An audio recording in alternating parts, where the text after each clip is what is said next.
one player I want to talk about right off the bat is Will Eccles. He's out of Mississippi. He's 6'3", 300 pounds, Mark. And before the season, he was a low 3-star, and he's kind of worked himself up, and he's now the best player in Mississippi, according to 247 Sports. So just excited to have him and watch him develop as a Rebel over the years.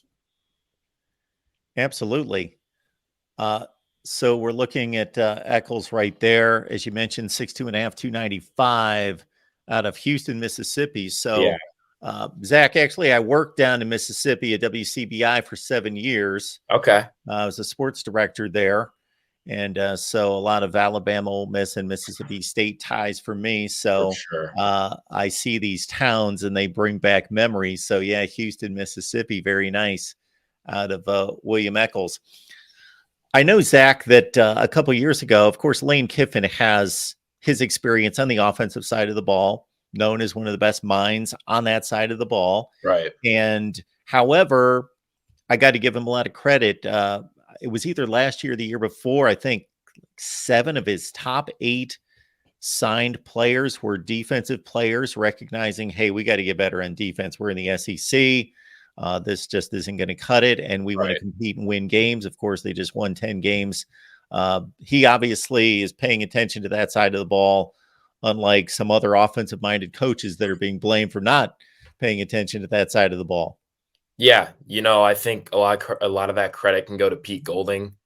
You see it here in this class. 4 of their top 5 commits are defensive linemen. And then we're seeing similar things in the transfer portal as well. 8 out of their 11 commits fall on the defensive side of the ball. And I mean, I think it's evident why in Ole Miss's 2 losses against Alabama and Georgia, a lot of that falls on physicality in the trenches, size, and between high school and the transfer portal, you're getting a lot of that. I mean, just these 4 commits here in the 24 class, all of them are at least 6'3" and at least 250 pounds. So those are guys you're definitely going to want to watch out for, and just really good gets for Pete Golding and Lane Kiffin, like you said. So it sounds like, based on your opening statement, Zach, that this class is pretty well solidified, so we don't expect any late day, final day drama. Yeah, no, nothing crazy. I mean, the one to watch out for is Braylon Burnside out of Starkville, Mississippi. I mean, I'm probably going to expect him to go to Mississippi State in the end. That's what I've heard at least. But again, wide receiver isn't much of a concern. Braylon's a wide receiver, and he's from Starkville, so it just makes sense for him to end up as a Bulldog. I have not scaled through this class yet. Is there a quarterback in the class? Yeah, his name is Anthony Maddox. He was formerly committed to Texas A&M, and he actually flipped over this past weekend. Okay, there he is. Yeah. Out of Hattiesburg. Okay, yeah, down on the coast. He's a very good player. I watched him play. He won the 7A state championship game, and his little brother is a junior 2025 kid, and he's a top 100 defensive lineman in the country. So kind of like to get Maddox's commitment, does a little more off the field as well, which is just fantastic for the future of the Rebs. Yeah, so Ole Miss bringing in a top 20 class. Do you think that they've pretty much hit in regards to positional needs, also the key targets, that this is going to be deemed a pretty successful class? 100%. And the thing I like is they've gotten some very decent offensive linemen. John Wayne Oliver out of Tennessee, Jude Foster's from Louisiana, Kavion Broussard's also from Louisiana. These are big guys, not the highest ratings, but John Garrison does a fantastic job developing his linemen, and they're very expensive nowadays. It's hard to get them in the portal. It's hard to find them in the portal. So I think to have 3 go-to guys who are versatile along the line it's going to pay dividends in the future. Not a ton of people are familiar with the intensity of the Egg Bowl across the country. They know about it. It's on Thanksgiving night, which I was there for the first one that got switched to Thanksgiving night in 1998. I think that was a brilliant move by both schools to highlight the rivalry on Thanksgiving and make it a standalone. But with Jeff Lebby, of course, he's got ties to Ole Miss, and Lane Kiffin, him taking over in Starkville kind of spices things up. Yeah, I'm really excited because with Mike Leach, it was extremely entertaining. You had Leach versus Kiffin. It was awesome, but obviously rest in peace to him. And you have Levy. He comes from Ole Miss. Him and Kiffin work together.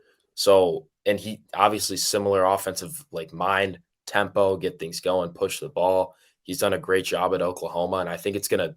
Hopefully, it should be a very high scoring, entertaining A bowl game for the futures to come. Of course, Lane Kiffin led Ole Miss to a New Year's Six game a few years ago Yeah. against Baylor with Matt Corral at quarterback. Unfortunately, got injured in that game. They've got another one coming up here against a blue blood in Penn State. Just in regards to brand and gaining some attention, where do you rate this bowl game in regards to importance? I think it was best case scenario. Before we were, me at least, along with a lot of other fans, were wondering if we would even get the New Year's Six bowl. And then we saw Ole Miss, Penn State come on the screen, and I was like, there's no better matchup for this. You have one of the best offenses in the country against one of the best defenses.